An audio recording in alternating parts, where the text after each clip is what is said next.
Okay, I'm just going to analyse today's game from the Norwegian Championships. I played against a really nice man. All week he's smiled, nodded, spoken to me, asked me what's going on. I don't know the bloke from Adam. Really, really friendly. He's one of the people who most of all has made it a great experience to be here in the Norwegian Championships. Uh, Before the game, uh, I spoke to the player who sat at the board at the side of me on the other side.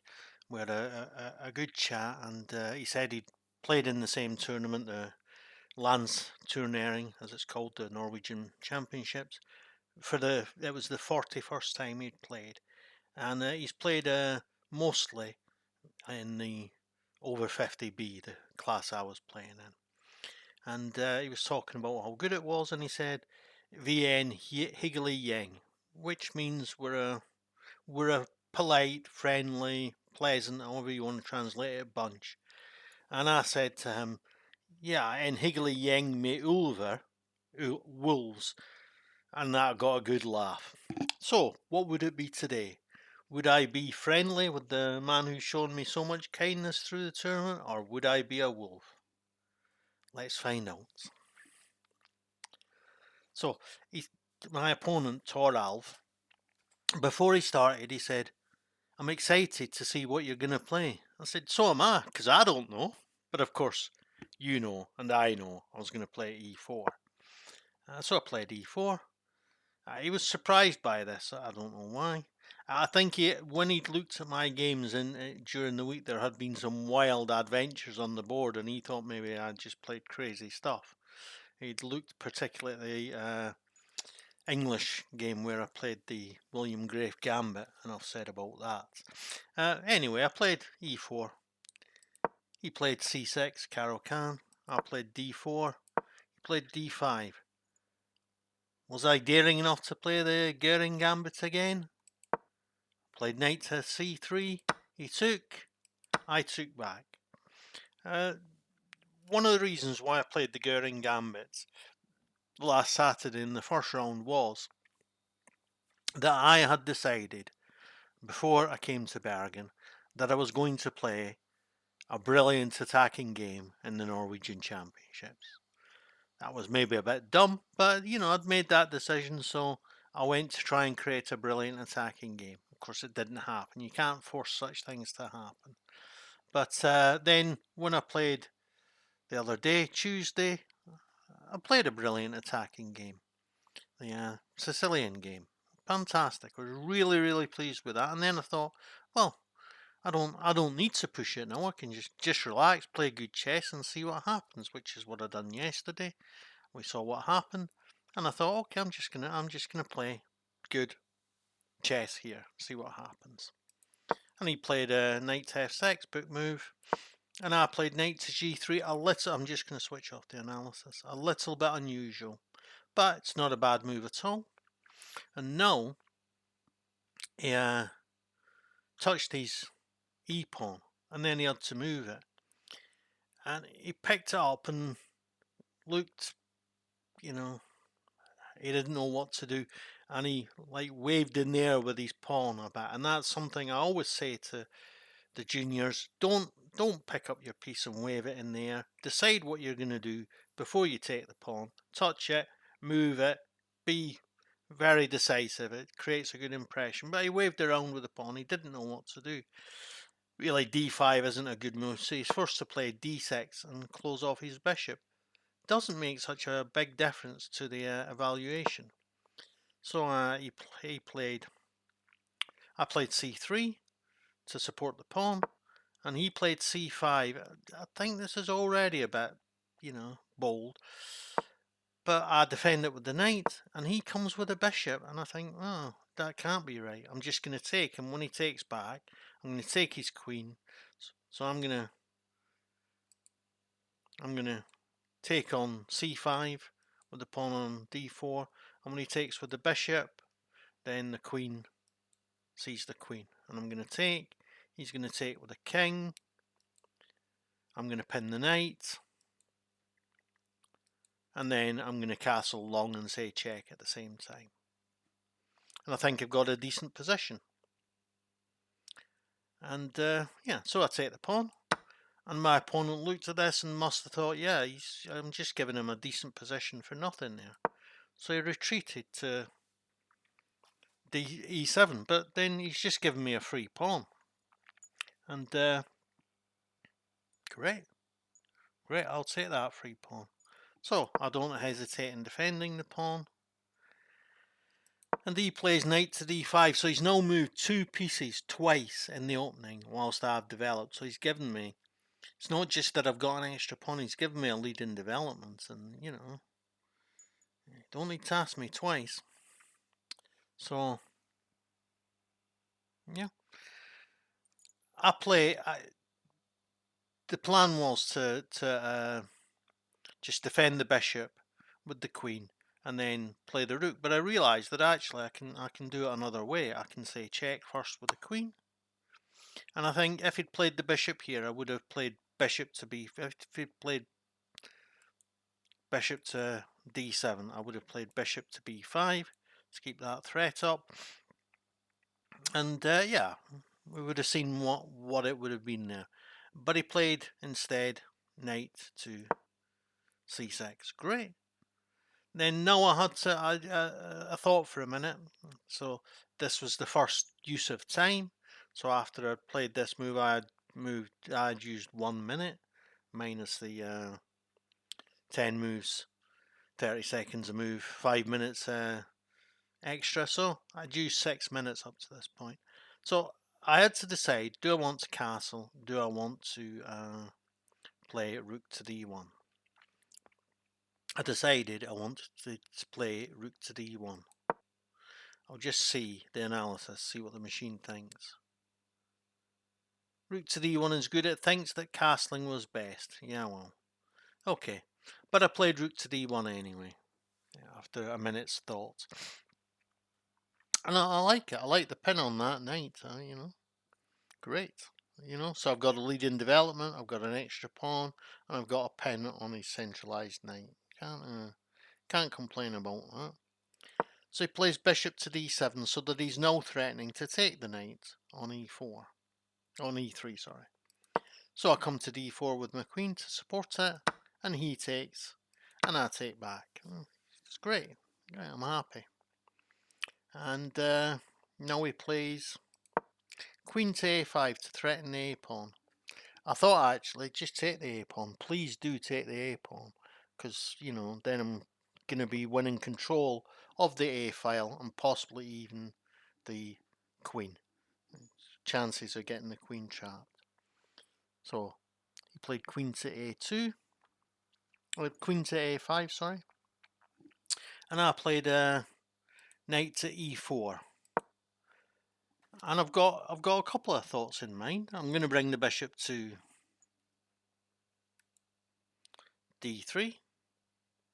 Look at some kind of Greek gift on f7. I'm also looking at e6 and getting a powerful octopus knight. And I'm also defending the c3 pawn, which will be important. So he takes the pawn, and now we're even in pawns, but we're not even in position. I'm crushing him here. And I play b5 to support my advanced pawn.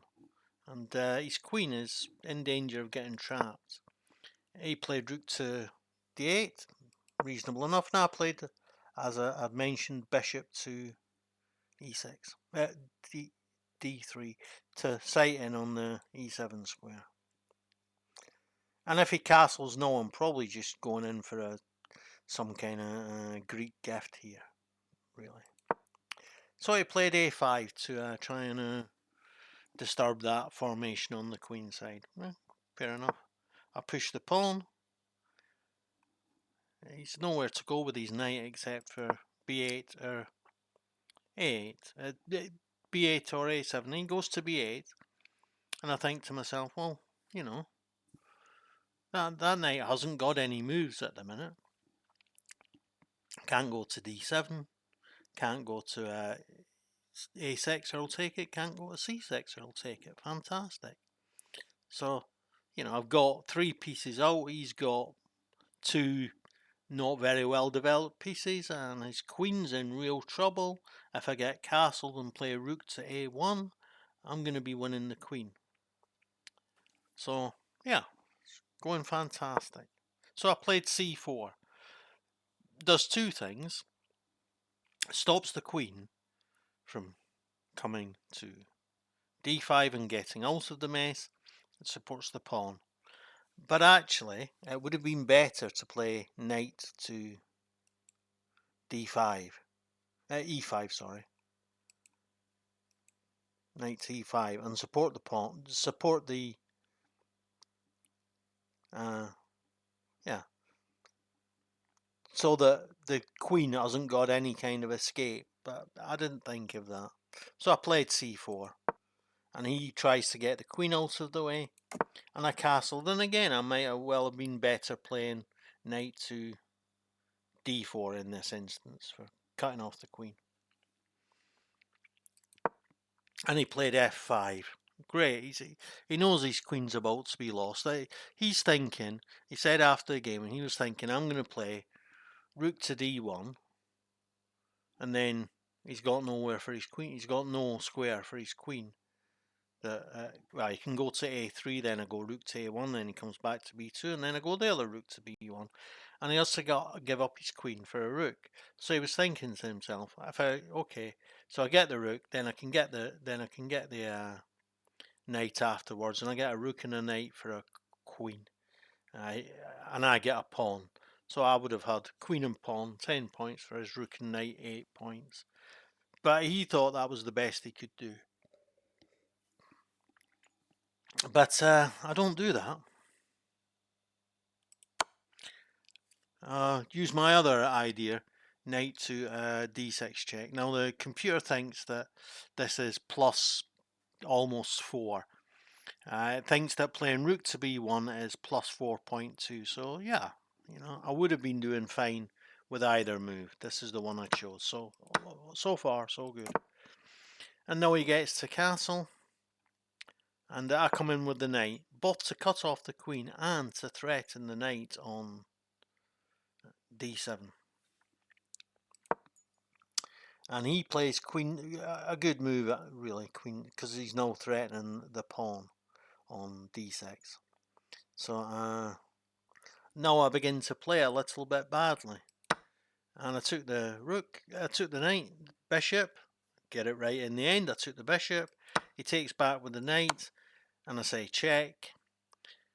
And he goes in the corner, and then I take with the bishop. It thinks this is as good as defending the pawn. So yeah, this plan.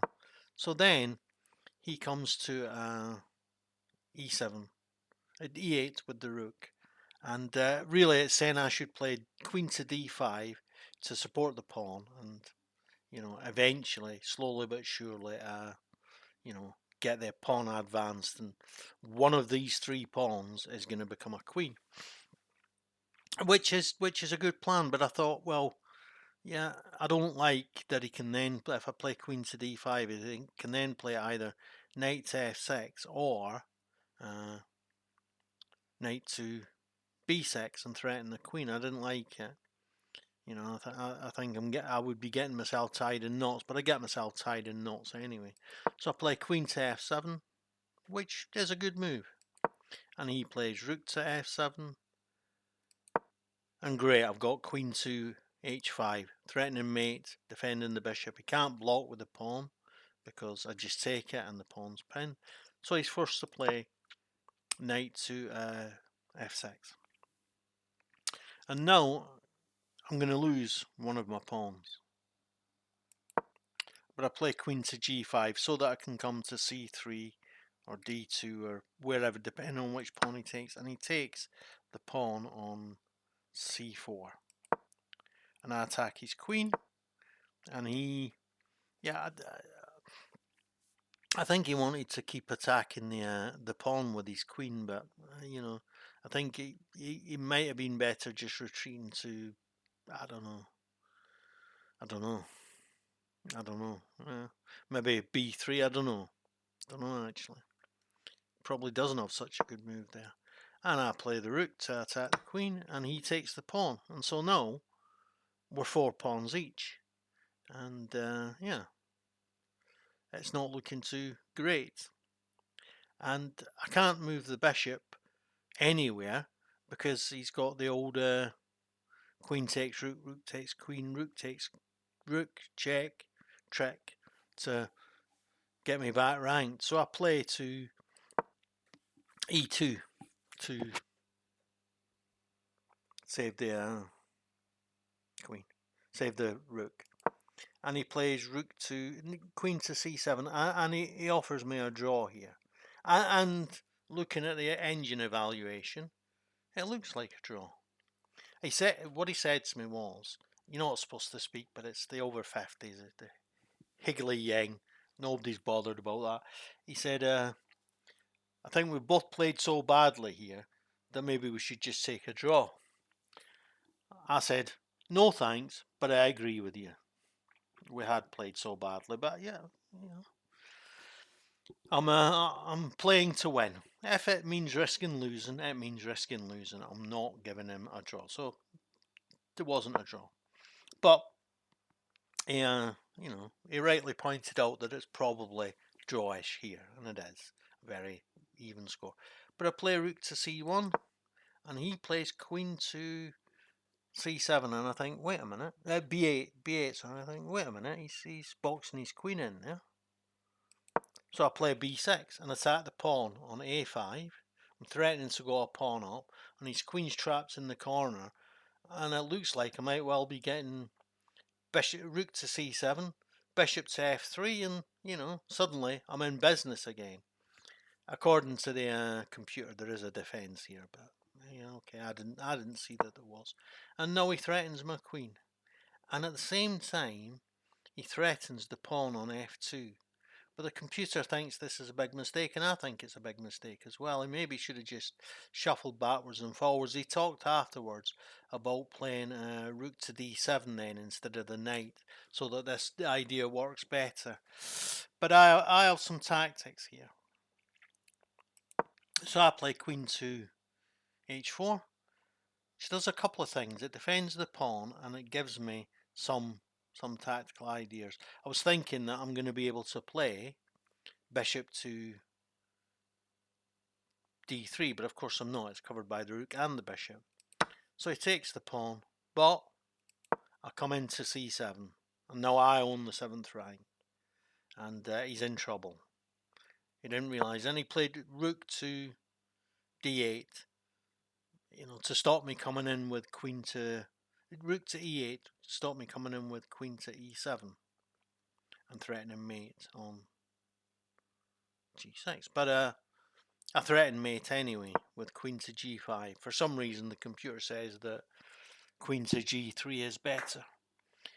And now he's got to move the rook, and then I take the knight to prevent the mate on g7. Because if he moves the pawn, then I've got queen to h4, threatening mate again and stopping him from there again, he'd have to put the rook in the way, and yeah. So, bit desperation. He plays queen to c7, and he thinks he's still got a trap. So I take the queen, and he plays knight to d3. And if I move the rook, he's going to take the knight, and he's going to take the rook. If I move the rook, he's going to take the bishop, and also he's covering my only escape square, so he actually has back rank threats. But I don't have to move the rook.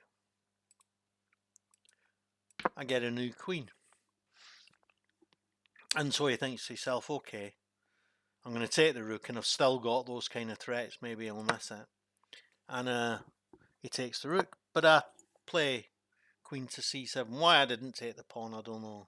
I wanted to be able to play queen to c3, but I see now that I would have had queen to b2 if that was necessary. So he covers the checkmate threat, and I attack the bishop. And he plays what he said was his last chance, hoping that I miss what he's threatening and take the rook so that he can play rook to e1 mate. That didn't happen. And he shook my hand. Now, he was a member of a Löperen club, which is a club here in Bergen. Löperen means the bishop. Löper is Norwegian for bishop. A chess bishop. Biskop is bishop. But yeah. And so he had said I was invited to come to Löperen Club whenever. And on a Thursday evening, they have an open evening, so anybody can come and play in what's going on, which will usually be either a long game like this one or a rapid play game. So definitely next time I'm in Bergen, I'll be checking it out. And he said to me, "Really, you've stolen 2 half points from the Löperen club because the player I played yesterday was from the same club. And if you remember from yesterday, it was a drawn position, but I said no thanks when he offered me a draw and managed to squeeze my way into a maybe not well-deserved win. But I got the win anyway. We shook each other's hands. We laughed about what happened, and coincidentally, he got on the same. They have a light railway system here in Bergen. He got on the same light railway train as me, and there was no room to sit, so we stood. He only went a few stations, 19 stations home, but we stood and we talked about the game, and he talked about possibilities that he might have missed. But after I've analysed them, no, the possibilities he talked about wouldn't have worked. After I'd played Rook C7, that was it really. But you know, he had managed to fight his way back into a very good game. He said I was finished after 15 moves. And I'll just check the position after 15 moves and look at the analysis. And it says only 1.95 up. It isn't much, but when you look at it, you know, I've got, uh, as I said, I've got the great pawns on the queen side. I've got the possibility of the Greek gift. His pieces are neither well coordinated or well developed, and his queen is in trouble. So, okay, it might be less than 2 pawns, but I'm feeling very, very good in this position, and I would agree with his assessment that really he's lost. You know, he almost doesn't have moves at the moment, but I managed to mess that up. But then I managed to get it back. Yeah, that was it for today. Thanks. Bye.